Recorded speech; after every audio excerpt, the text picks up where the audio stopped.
Josh Knight, let's talk first off. One of only 3 guys out here today without the red stripe on your helmet. One of the leaders on the field with the newcomers and the freshmen.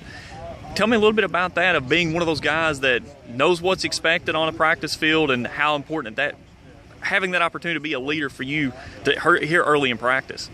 Man, it's a good opportunity to finally come out and be a leader. I just try to take from what, guys like Tommy Schuler, Craig Wilkins, what I learned from those guys. I try to apply it with the young guys. Pretty much, my leaders, Tommy Schuler and them, I just look and see what they do, and I try to emulate them in the same way. And this season, the receiving core could be 9-10 deep. And having so many experienced guys that can catch the ball and also get upfield, what does that do for this offense that's already crazy fast and can get up the field with the arm of Rakeem Cato? How does that help balance this attack out even more? Yeah, it helps balance a lot because we already have great running backs and stuff, and outside receivers. We have great inside receivers, great outside receivers. We're just trying to put it all together.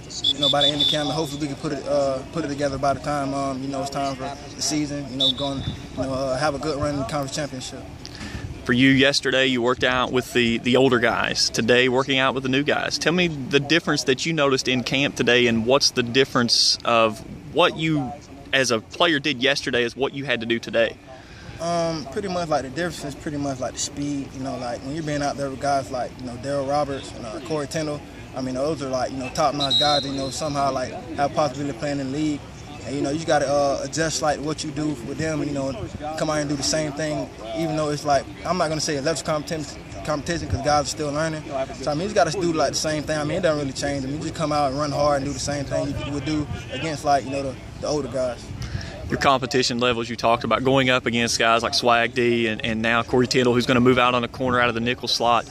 When you face guys like that day in and day out, how much does that prepare you for the Conference USA defensive backs that you're going to face every game? Oh yeah, it prepares you a lot. Because those, pretty much those are the best guys we're going to really face. It's going to be some good corners, but we're going to always have a look because what we go through every day in practice. Those guys are going to give us a great look.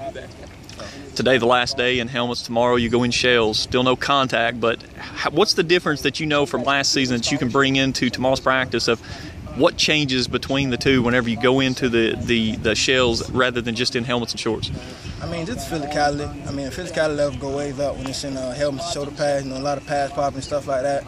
And all you got to do is buck your 10 scrap and get ready to roll. All right, man. Appreciate it. Thanks so much. Thank you.